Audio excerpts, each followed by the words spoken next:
In 1 week, my band, Bob Vylan, were due to support Canadian artist Grandson on his North American tour. And then this happened. The United States government revoking our visas. It's hard to breathe, but that's alright. Bob Vylan is crying after going deaf to the IDF, deaf to the IDF. I'm not sure you guys heard this one. And now my guy is crying. Grifty here, yeah? Yeah, shout out to Grifty. Grifty said, Bob Vylan is crying about being cancelled by everyone for his anti-Semitism and Nazi salutes, etc. and singing deaf to the IDF, etc. You effed around and found out, Bobby, this is I can't talk. This is the definition of FAFO, FAFO. F around and find out. Anyway, I do not know what he said, but let's check this out. Bro, FAFO is real. In 1 week, my band, Bob Vylan, were due to support Canadian artist Grandson on his North American tour.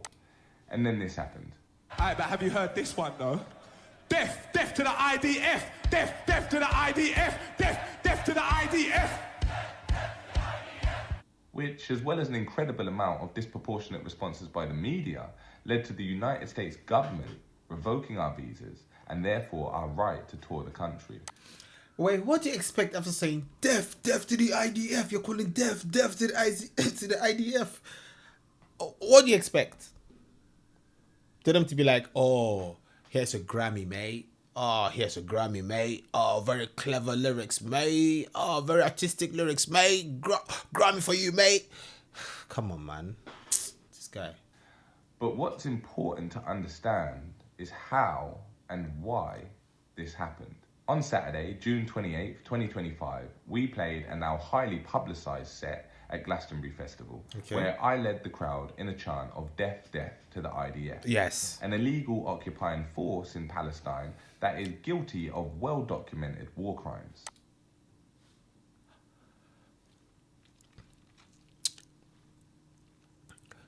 One thing I'm going to say is, have you done your research? I'm not saying he's wrong. I'm not saying he's right. I'm not saying anything. Now I'm just asking a very neutral question. Have you done your research? How do you know that? What facts have you got on ground to tell us, Mr. Bob Vylan? I want to know.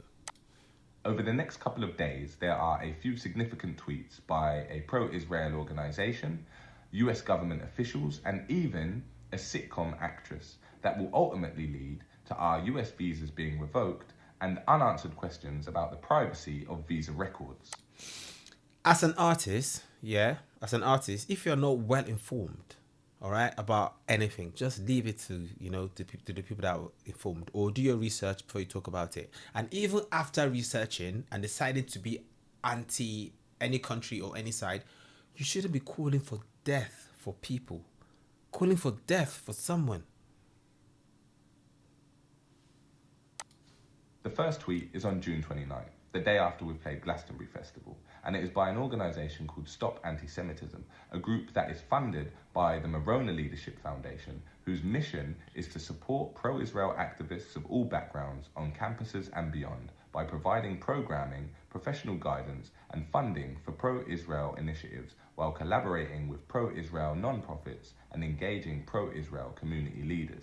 Morona Leadership Foundation's president Gila Milstein also sits on the board of Stand With Us, an Israeli lobby group that has received funding from the Israeli Prime Minister's office. Stop Anti-Semitism are well known for doxing and harassing people that have not just been critical of the Israeli government, but have also done something as little as wearing a keffiyeh to their place of work. Have you seen what's happened in the UK? Have you seen what happened in Manchester? People were not just harassed, people were unalived. Have you seen what happened in America? Is it Washington DC where a couple were killed? They were unalived for just supporting Israel. People that support Palestine, I've not heard of anyone that was unalived, okay? Like I would say, support any side you want to support, but don't unalive people. Don't harass people for just not agreeing with your point of view. If you want to fight a war, go to the place. Go to Gaza, go to Israel, go to those areas. If you want to fight for Israel, go over there and fight for Israel. If you want to fight for Palestine, go over there and fight for Palestine. But don't come here and harass people in a different country. People that have fled those areas. Don't harass anyone. All right? That's it. The tweet by Stop Anti-Semitism was quote tweeted by Patricia Heaton, who asked, "Don't let this guy, me, in our country." Yes. Yes. Patricia Heaton, who is most famously known as Ray Romano's wife on the TV show Everybody Loves Raymond. I cannot take this anymore. Patricia Heaton's tweet was then picked up by Leo Terrell, the former Democrat turned Republican and Fox News commentator that has found himself a role in the Department of Justice heading up the task force to combat anti-Semitism, a role that has found him wage war against at least 10 universities, including blocking $2.2 billion in federal grants to Harvard University, as well as attempting to revoke the university's ability to enroll foreign students, all under the guise of combating anti-Semitism. Leo Terrell, on the 29th of June, quote-tweeted Patricia Heaton, saying, "My first call tomorrow is to the Secretary of State office, tagging Secretary of State Marco Rubio." The next day, the 30th of June, I received an email informing me that my US visa had been revoked. 1 hour later, Deputy Secretary of State Christopher Landau, who is second to Secretary of State Marco Rubio, one of the Israel lobby's top paid politicians receiving over $1 million in funding, replied to Patricia Heaton and Leo Terrell saying, "Done. Visas revoked. Foreigners that glorify hatred and violence are not welcome visitors to our country." This was very clear. Done. Visas revoked. Foreigners who glorify hatred and violence are not welcome visitors to our country. Doesn't that, clarify things for you? Well, then what about Benjamin Netanyahu, a man that continues to be welcomed by the United States with This guy, what happened on October 7th? Comparing himself to Benjamin Netanyahu. Are you the prime minister of any country? visas revoked. Foreigners that glorify hatred and violence are not welcome visitors to our country. Well, then what about Benjamin Netanyahu, a man that continues to be welcomed by the United States with open arms, despite the fact that he does more than just glorify hatred and violence, but acts upon it, and has acted upon it by sanctioning the killings of over 60,000 Palestinians in the last 2 years alone. 60,000 Palestinians, and how many of them there were Hamas? Later that evening, a press briefing was held with Tammy Bruce, the spokesperson for the Department of State, where a journalist asked, "How do you decide when it's okay to speak about revoking someone's visa? Because for years and years and years, decades in fact, in covering this building, it's always the mantra has been visa records are confidential. And yet we have a situation where an entertainer in the UK has had his visa revoked very publicly by the Deputy Secretary of State in a tweet, retweeted by Secretary Rubio and confirmed by other officials. So what's the deal with this law? Does it not really apply unless you want it to? Unless you don't want to talk about it? Now, why is it that the mantra did in fact suddenly change after such a highly publicized critique and condemnation of the Israeli government and its occupying forces broadcast live on one of the most famous festivals in the world? Surely Tammy Bruce would have an answer to that. Well, yeah, I can't speak to the decisions at the times of when to discuss something of this sort. What we do know is a very public dynamic with individuals. We have a very public policy and procedure and process now that we're discussing regarding national security and how we are handling the visa process. Maybe not. It seems quite obvious the reason why the mantra suddenly changed around privacy regarding US visa records. And that reason is fear.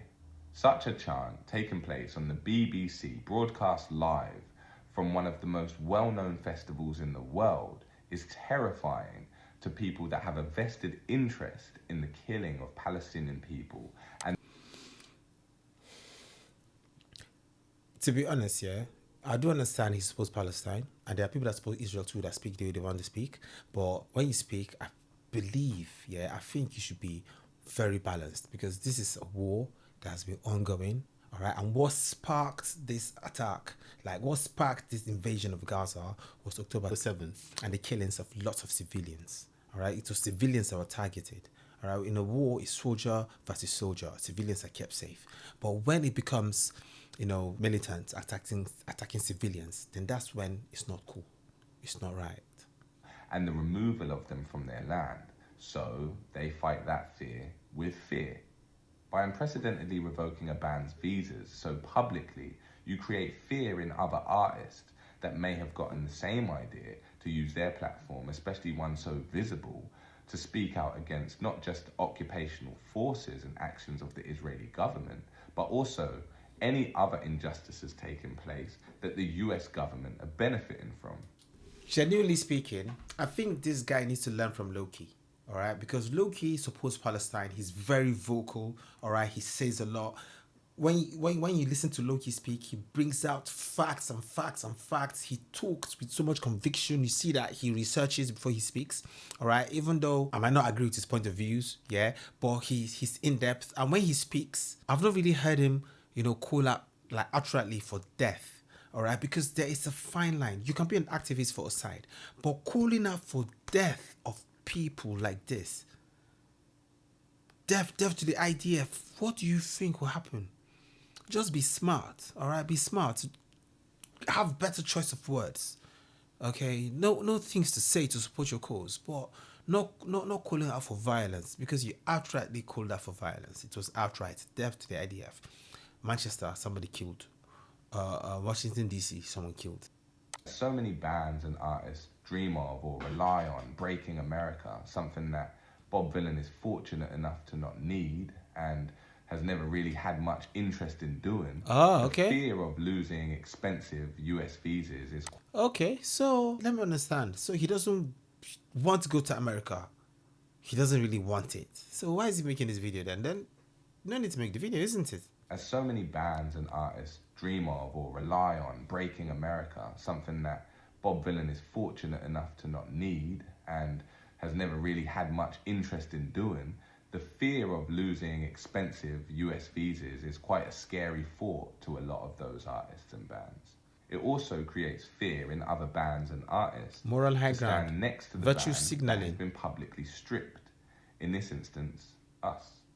Now, these scare tactics are not new. The way by which this one has been played out may be, but they are tried and tested, and we have to understand that they are a concerted effort by politicians and government officials along with lobby groups to silence and intimidate people that are criticizing of not just the Israeli government and their occupying forces, but any injustice that we see that the US government may benefit from. If I say this guy looks like a fish in in Finding Nemo, Dory, people are going to take offense, thinking like I'm actually trying to roast him. I'm not roasting him. He's a good-looking guy, but he still looks like a fish. It's important that we as artists continue to use our platform and speak up against those injustices, and as Nina Simone once said, reflect the times that have seen the mass murder and genocide of Palestinian people by the hands of an illegal occupying force.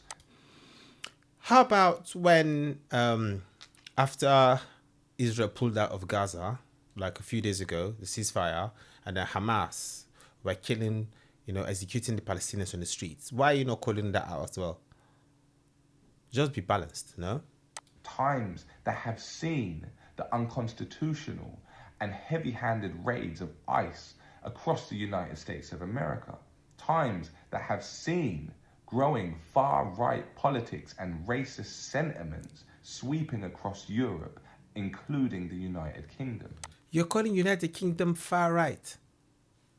And that is why it is incredibly important that we as artists continue to speak up, even with everything that we fear we may lose.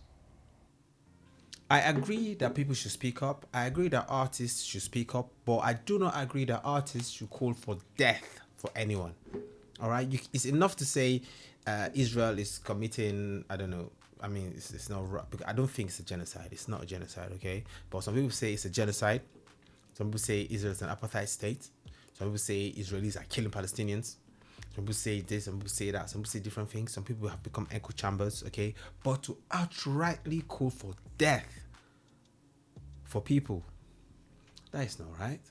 To be honest, I've not heard Israeli activists saying the death to all the Palestinians, death to all of them, all right?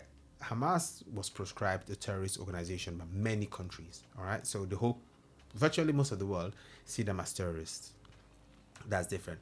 But the Palestinian military or the Palestinian government and the Palestinian people, no one says go kill all of them. All right. But here he's boldly saying death to the IDF. I think that is not right. And I think that if he wants to be an activist, he should just, learn better ways, of putting his points across rather than outrightly calling out for death for people. Be more like Loki. All right. I might not be a fan of Loki's. Yeah, but I listen to him. He's an intellectual. He's decided to support whatever side he wants to support. But Loki is an intellectual. I give that to him. That's me being honest. Anyway, guys, I'm going to catch you next video. Peace. Oh, I love you more than words can say. You are me. Oh, you are the light that shine in my way. You are me. Oh, I love you more than words can say. You are me. Oh, you are the light that shine in my way.